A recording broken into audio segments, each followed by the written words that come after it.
Welcome my young fellows of class 12 once again to your online class. আগের দিন আমি তোমাদের জননগত স্বাস্থ্য তোমাদের 4th চ্যাপ্টারটা কিছুটা শুরু করেছিলাম, খুব সামান্যই। আজ আমরা সেই চ্যাপ্টারটার বাকি অংশটা বলে চ্যাপ্টারটা কমপ্লিট করব। শুরুর আগে বলে রাখি, এই যে পার্টটা আজ হবে অর্থাৎ part 2 of the 4th chapter, সেটা কিন্তু প্রথম পার্টটা থেকে অনেক অনেক বেশি ইন্টারেস্টিং। তার কারণ হলো তোমরা এরপর তোমরা প্রত্যেকেই 12-এ পড়ো, মানে আমি ধরে নিচ্ছি 18 হবে বা কেউ কেউ 18 হয়েছে সবে মাত্র। তো তোমাদের জীবনের পর ভবিষ্যৎ এত বড়, পুরো লম্বা জীবন বাকি। তো সেই জীবনটায় যদি তোমরা অনেক রকম ফেজ তো দেখবে লাইফে, বিভিন্ন শারীরবৃত্তীয় সমস্যা থেকে শুরু করে প্রত্যেকটা পদক্ষেপে বিভিন্ন রকম পার্সোনাল প্রফেশনাল সব লাইফেরই সম্মুখীন হবে। তো সেই জন্য আগে দিদি বলেছি আমাদের দেশে খুব অভাব যে শিক্ষাটা, সেক্স এডুকেশন, সেটাই ইন ডিটেল আজকে তোমরা কিন্তু অনেকটা আলোচনা জানবে। হ্যাঁ, আচ্ছা, ফার্স্ট আসা যাক, যেখান থেকে আমি শুরু করব বলেছিলাম, বার্থ কন্ট্রোল। বার্থ কন্ট্রোল মানেটা কি? A process by which a couple control their birth rate, মানে নিজেদের জন্ম হারটাকে কোনো দম্পতি যে পদ্ধতিতে নিয়ন্ত্রণ করবেন। এবার নিয়ন্ত্রণটা করবেন কেন?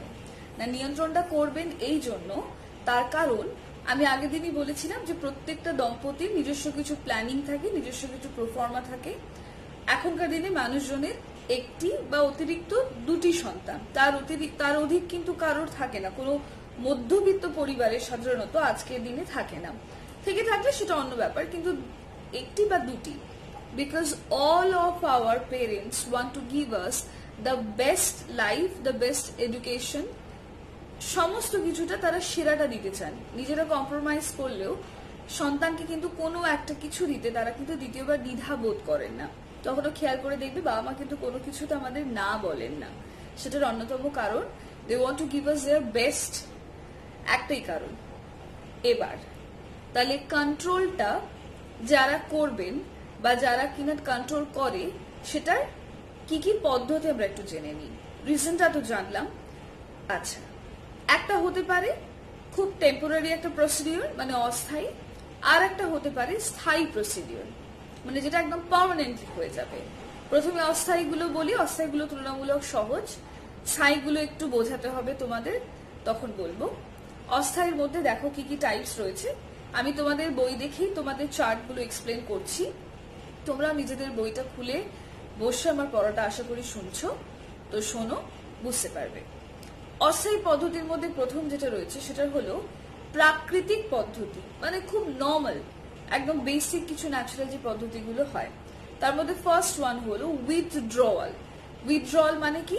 কোনো একটা কাজ থেকে জিনিসটা প্রত্যাহার করে নেওয়া। আচ্ছা, নেক্সট হলো রিদম। এইটা একটু বোঝার আছে, রিদম পদ্ধতি। রিদম পদ্ধতির আর একটা নাম হলো ক্যালেন্ডার পদ্ধতি। এটা কাকে বলে? নর্মাল মেনস্ট্রুয়াল সাইকেল কত দিনের হয়? 28 ডেজ, 28 দিনের, তাই তো? কারো কারো ক্ষেত্রে আমি অলওয়েজ বলেছি +-2 ধরে রাখবে। এবার 28 ডেজের মধ্যে আমাকে অনেকে প্রশ্নটা করেছে যে 28 ডেজে কি সম্ভাবনা থাকে প্রেগন্যান্সির? এক অংশে বলতে গেলে হ্যাঁ থাকে।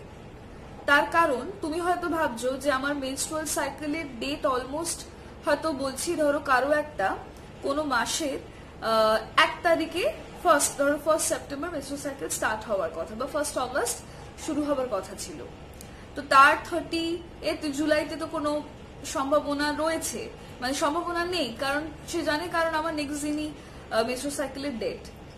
ব্যাপারটা এরকমও হতে পারে তো যে তোমার হয়তো বাই মেনস্ট্রুয়াল সাইকেল ব্লাডটা ক্লটের মাধ্যমে ওভামটা রিলিজ হয়ে গেল, কিন্তু বাই এনি চান্স যদি কোনো রকম ভাবে অতিরিক্ত ওই বেলাতে, ওই মাসটাতে একটা এক্সট্রা ওভাম তৈরি হয়ে থাকে, কারণ দুটো ওভারই তো, একটা তো রিলিজ হয়ে গেল, আর একটা যদি বাই এনি চান্স কোথাও রয়ে গিয়ে থাকে, তাহলে একটা প্রবাবিলিটি কিন্তু রয়েই যায়। হ্যাঁ, বা কেউ বলে যে জাস্ট পিরিয়ডসটা শেষ হয়েছে, তারপরও ধরো এনি কোথাও একটা ও রয়ে গেছে ওভামটা, বাই এনি চান্স, আমি বারবার বলছি, তখনও কিন্তু প্রবাবিলিটি থাকবেই। মানে ব্যাপারটা অনেকটা ডেটলের 99.99% মতো। তুমি 100% বলতে পারো না যে প্রেগনেন্সির কোনো চান্স নেই অমুক অমুক দিনটাতে। তবু যদি একটা নির্দিষ্ট দিন সংখ্যা বলতে হয় তাহলে আমি তোমাদের দুটো টার্ম আজ শেখাবো। একটাকে বলা হয় ডেঞ্জার ফেস বা রিস্ক ফেস বা বিপদগ্রস্ত দশা। বিপদগ্রস্ত দশা মানে যে সময়টায় যদি কোনো কাপল সেক্সুয়ালি ইন্টারকোর্স করেন তাহলে হাই প্রবাবিলিটি থাকে টু বিকাম প্রেগনেন্ট। আচ্ছা, সেটা কত না, মেনস্ট্রুয়াল সাইকেলে 10 থেকে 18 দিন। মানে যে মেয়েটির ধরো 1 অগস্ট মেনস্ট্রুয়াল সাইকেলের ডেট, তার 10 থেকে 18 ডেজ হবে তার রিস্ক ফেস বা ডেঞ্জার ফেস বা বিপদগ্রস্ত দশা। আর একটা টার্ম শেখাবো যেটার নাম হলো কি সেফ পিরিয়ড। সেফ মানেটা কি, এই সময়ে যদি কোনো দম্পতি সেক্সুয়াল ইন্টারকোর্স করেন সো তো there chances to get pregnant will be least, খুব কম হবে। এবার সেটা কোন সময়, সেটা হলো মেনস্ট্রুয়াল সাইকেল কমপ্লিট হয়েছে, ধরো কারো ডেট 1 to 5, আমি বলেছিলাম গড়ে ধরে রাখবে 5 দিন হয়, 3 থেকে 5 +- 2 অলওয়েজ ধরতে বলি।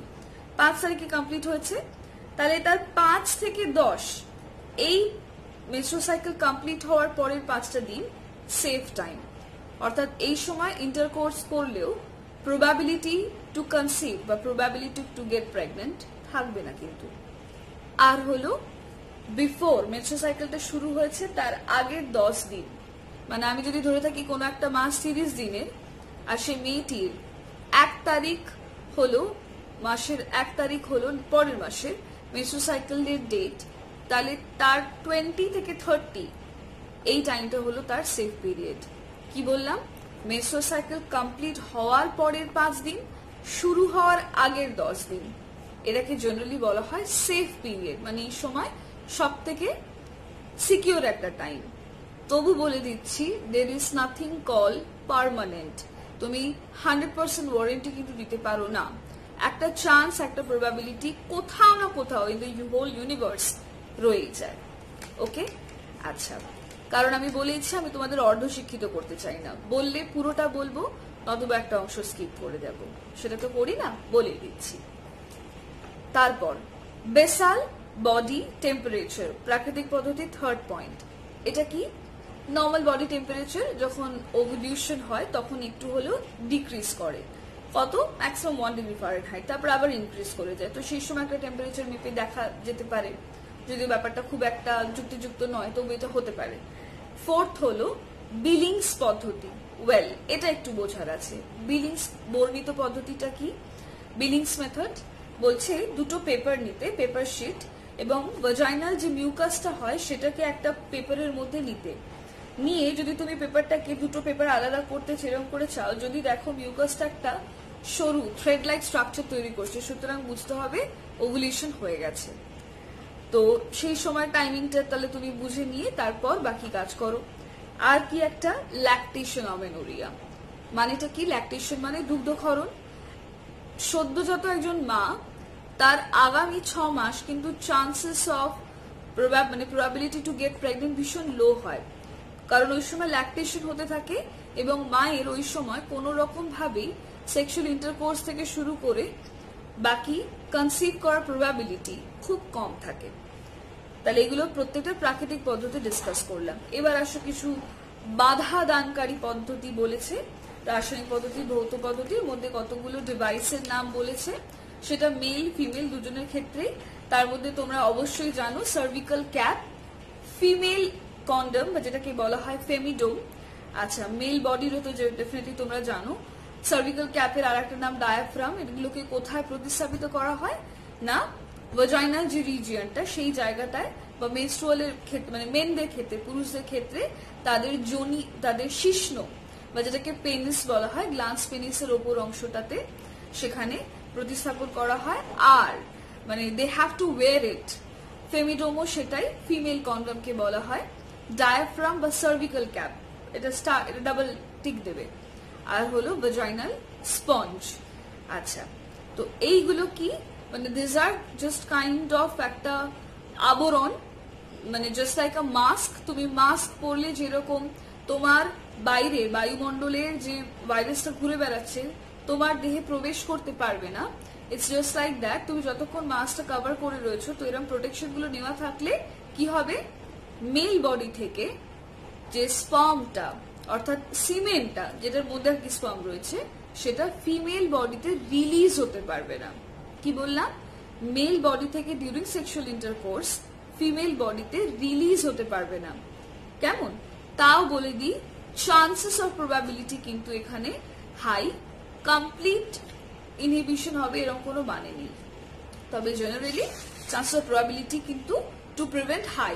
মানে ধরো তুমিও মাস্ক পরে আর তোমার সামনে যে কথা বলছে সেও মাস্ক পরে, তাহলে ভাইরাসটা তোমার মুখ দিয়েও বায়ুমণ্ডলে বেরোলো না, তার মুখ দিয়েও বেরোলো না, তাহলে প্রবাবিলিটি কম থাকলো, কিন্তু তার মানে এই না যে কোনো চান্সই থাকলো না। আচ্ছা, আর কি রয়েছে, ইন্ট্রা ইউটেরাইন ডিভাইস, এটা একটু বোঝার আছে। তোমাদের বইতে দেখো কতগুলো আইইউডি লিখেছে, ফুল ফর্মটা পড়বে ইন্ট্রা ইউটেরাইন ডিভাইস বলে কতগুলো নাম। প্রথমটা বলছি লিপ্পেস লুপ, কোথায় প্রতিস্থাপন করা হয়, ফিমেল যে সার্ভিক্স হয় না জরায়ু, ওই জায়গাটায় প্রবেশ করিয়ে দেওয়া হয়। আমি তোমাদের ছবি দেখাচ্ছি, এরকম একটা লুপ টাইপের দেখতে। কেন, কারণ ওই সময় ডিউরিং ইন্টারকোর্স যখন পুরুষ দেহের বীর্য অর্থাৎ সিমেন সেটা স্ত্রী দেহে রিলিজ হবে, তখন কি হবে, ওটা এই লুপটা না অনেকটা ওই বীর্যকে মানে মারতে হেল্প করে বা কি বলবো সেটাকে ধ্বংস করতে হেল্প করে। তো কিছুতেই আর বাকি যে সিমেন্টটা সেটা ফিমেল বডিতে এক্সিস্ট করতে পারে না, ওখানেই ধ্বংসপ্রাপ্ত হয়, এটা একটা কাজ করে। আর কি আছে, কপার টি বলে দেখবে একটা কপার টি টিউবের কথা বলেছে, যেরকম টি আকৃতি, সেটাও ভ্যাজাইনাল রিজিয়ন দিয়ে প্রবেশ করিয়ে স্ত্রী দেহে প্রতিস্থাপন করতে হয়। কিন্তু এগুলোর যেরকম একদিকে একটু সুবিধা বললাম, অসুবিধাও অনেক আছে, যেমন নর্মাল যে ভ্যাজাইনাল মিউকাসটা রিলিজ হয় সেটার কনসেন্ট্রেশন বদলে যায় বা রিলিজ হয় না, এবং অবশ্যই দেহের মধ্যে একটা অতিরিক্ত কিছু প্রবেশ করানো রয়েছে। যদি অনেকের ধরো আমার এই হাতটা ভেঙে গেছে, আমি এই হাতটাকে এমন ভেঙেছি জোড়া দেবার জন্য হাড় ভেতরে বসিয়ে তারপর হাতটাকে জোড়া দেওয়া হলো, অস্বস্তি তো একটা হবেই, তাই না?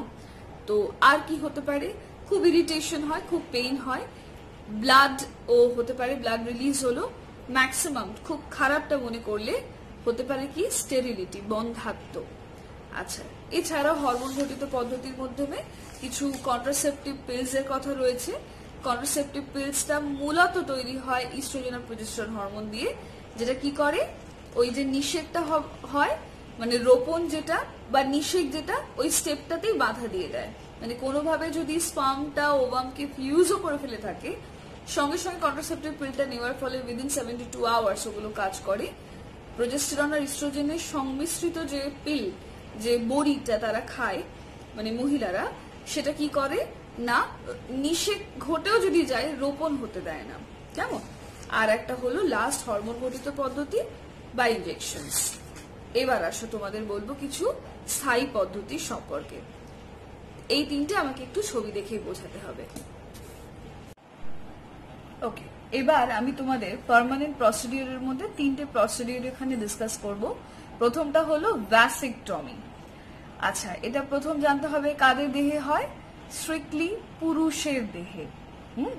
আচ্ছা দেখো এখানে খেয়াল করে দুদিকে দুটো টেস্টিস রয়েছে, ওপরে এই যে ব্লু ক্যাপটা এটা হলো এপিডিডাইমিস যে অংশটা, এবং তারপর এখান থেকে শুক্রনালীটা তৈরি হয়েছে। কি করেছে, কাট করেছে পরিষ্কার, এটাকে এদিকে একটা অংশ দিয়ে বেঁধে দিয়েছে আর এটাকে ওদিকে বেঁধে দিয়েছে। একইভাবে এটার তাহলে কি হবে, যদি এখান থেকে শুক্রনালীটা কেটে দেওয়া হয়, সুতরাং সিমেন অর্থাৎ বীর্যটার মাধ্যমে এপিডাইমিসে তৈরি হওয়া শুক্রাণুগুলো শুক্রনালী দিয়ে বাহিতই হতে পারলো না, কারণ মাঝে তো কাট রয়েছে, তাহলে সেটা গ্ল্যান্স পেনিস বা প্রস্টেট গ্ল্যান্ড অব্দি কোনোদিনই পৌঁছাবে না। একইভাবে এদিকে একটা এদিকে একটা, দুটো ঘটনা ঘটানো হলো, এটাকে বলা হলো ভ্যাসেকটমি, অর্থাৎ পুরুষ দেহে এটা ঘটানো হয়। নেক্সট চলে আসো টিউবেকটমি। এই টিউবেকটমিটা আবার ঘটানো হয় কিন্তু স্ত্রী দেহেতে।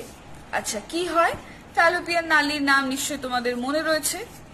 ফ্যালোপিয়ান নালীর ক্ষেত্রে দেখো ঘটনাটা কি ঘটে, খেয়াল করে দেখো, আমি তোমাদের ছবিটা দেখাচ্ছি। ফ্যালোপিয়ান নালী রয়েছে, এদিকে একটা এদিকে একটা, এই একই ব্যাপার, কাট করেছে জুড়ে দিয়েছে। তাহলে ওভারি থেকে ওভামটা তৈরি তো হলো, কিন্তু কোনোভাবেই এদিক থেকে নিশ্চয় দিকে লাফ তো দেবে না, কারণ এখানে মুখটা বাঁধা রয়েছে। তো এই আর একটা মুখ বাঁধা, কোনোভাবেই কিন্তু এই রিজিয়নটায় অর্থাৎ জরায়ুর অংশটায় এসে পৌঁছতে পারলো না। আর কোথায় নিষেক হয় তোমরা জানো, স্পাম প্রবেশ করে অ্যাম্পুলা অব্দি না এলে কি করে হবে, অ্যাম্পুলা তো আসতেই পারছে না, বেঁধে দেওয়া হয়েছে, সুতরাং নিষেক হলো না। এগুলো সব পার্মানেন্ট প্রসিডিওর, মানে একদম ফাইনাল, কিছু করার নেই আর এরকম একটা। এবার আসো last, this is called tubal ligation. এটাও মহিলাদের দেহে করা হয়। এটা তুলনামূলক ওটার থেকে অতটাও পার্মানেন্ট প্রসিডিওর না। দেখো এখানে ফ্যালোপিয়ান নালী রয়েছে, ফ্যালোপিয়ান নালীটাকে টেনে ওর মধ্যে একটা রিং পরিয়ে দিয়েছে। তো খেয়াল করো কি হচ্ছে ব্যাপারটা, এগুলো কিন্তু কেটে ছিল, কেটে তারপর জুড়ে ছিল এইটা, আর এখানে কি করা হচ্ছে, একটা অংশ টেনে রিং মতো পরিয়ে দেওয়া হচ্ছে। এটাকে বলা হয় সিলাস্টিক রিং। এই রিংটার নাম হলো সিলাস্টিক রিং, এটা মাথায় রাখবে এই কথাটা। এই রিংটার নাম সিলাস্টিক রিং।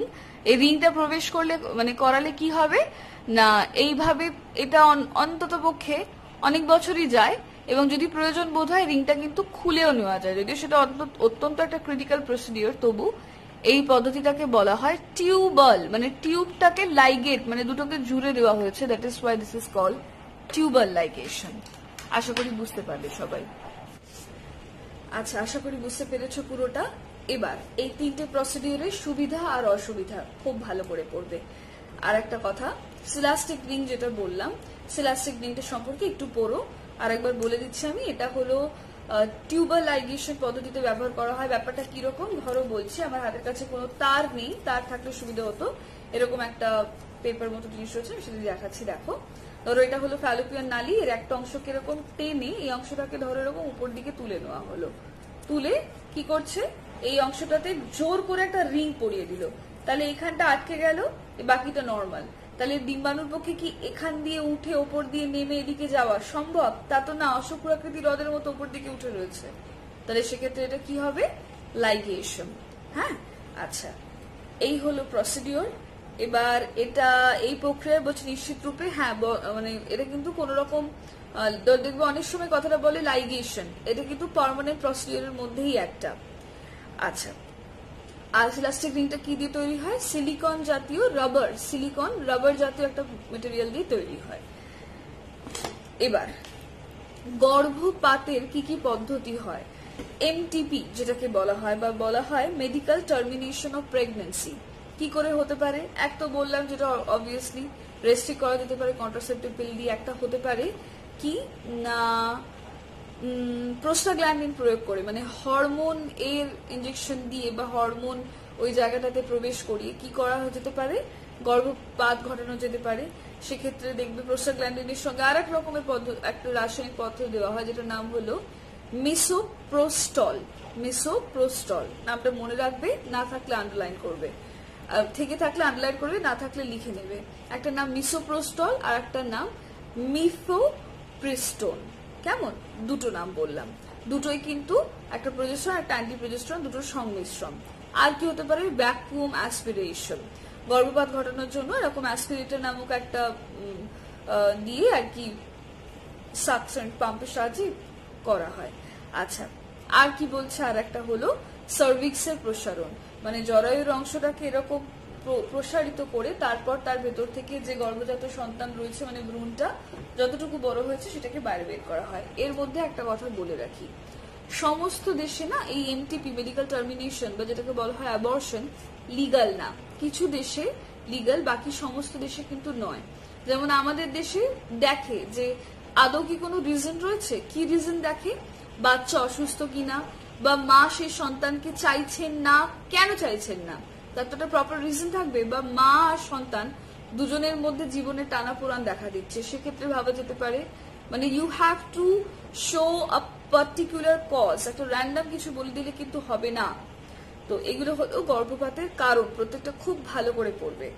আর একটা নির্দিষ্ট সপ্তাহ, আশা করি তোমরা জানো যে 12 সপ্তাহ ম্যাক্সিমাম দেখা হয়, 15 সপ্তাহ, 20 সপ্তাহের পরে কিন্তু করা হয় না কোনোদিন এমটিপি, মানে মেডিকেল টার্মিনেশন বা অ্যাবর্শন কোনোদিন করা হয় না, যদি এটা দেশ অনুসারে ডিফার করে। এবার আর একটা প্রসিডিওর শেখাবো তোমাদের আজ, অ্যামনিওসেন্টেসিস। অ্যামনিওসেন্টেসিস মানে আগে জানতে হবে অ্যামনিয়ন পর্দা কাকে বলে।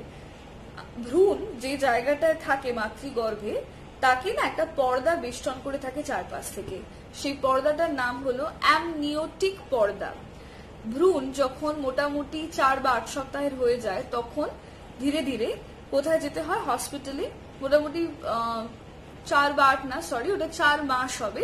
14 উইকস মতো হয়ে গেলে, 16 উইকস মতো হয়ে গেলে তাকে নিয়ে যাওয়া হয় ডক্টরের কাছে। নিয়ে গিয়ে দেখা হয় তার আদৌ কি কোনো রোগ আছে, রোগ থেকে থাকলে সেটা কি রোগ, এগুলো কিন্তু দেখা হয়।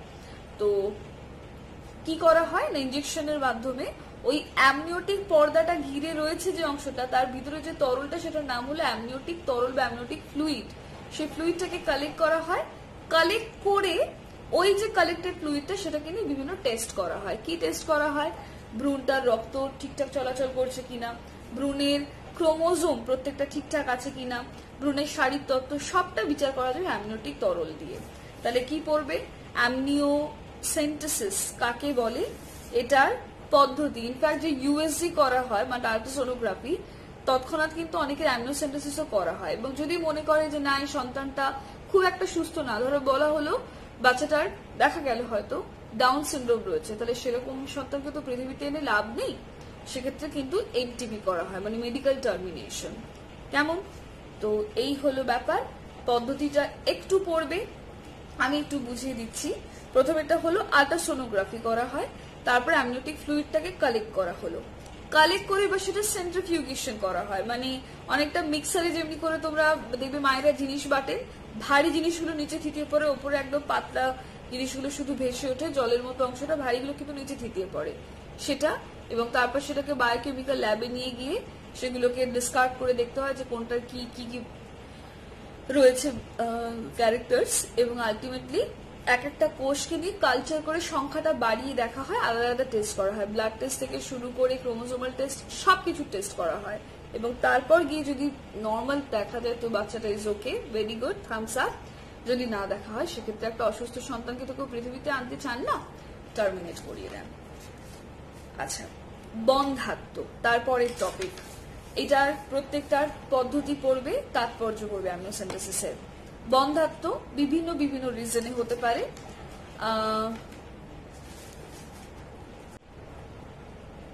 আজ আমি এইটুকুই বলে শেষ করছি, পার্টটা অনেকটা লেন্দি হয়ে যাচ্ছে আমার মনে হয়। তো আগামী দিন আমি বাকি অংশটুকু বলে তোমাদের এই চ্যাপ্টারটা পুরোটা কমপ্লিট করব। আর এই চ্যাপ্টার রিলেটেড কিছু কোয়েশ্চেন দিয়ে দেবো যেগুলো তোমরা প্রত্যেকে কিন্তু সলভ করবে ওয়ান বাই ওয়ান। আর তবু যদি কোনো প্রশ্ন থাকে চ্যাপ্টারের শেষে, you can ask me in comment section or in any via. তাহলে আজ এখানেই শেষ করছি, আগামী দিন হাজির হব এই চ্যাপ্টারটার বাকি অংশটা নিয়ে এবং আমরা চ্যাপ্টারটা শেষ করব। Thank you class.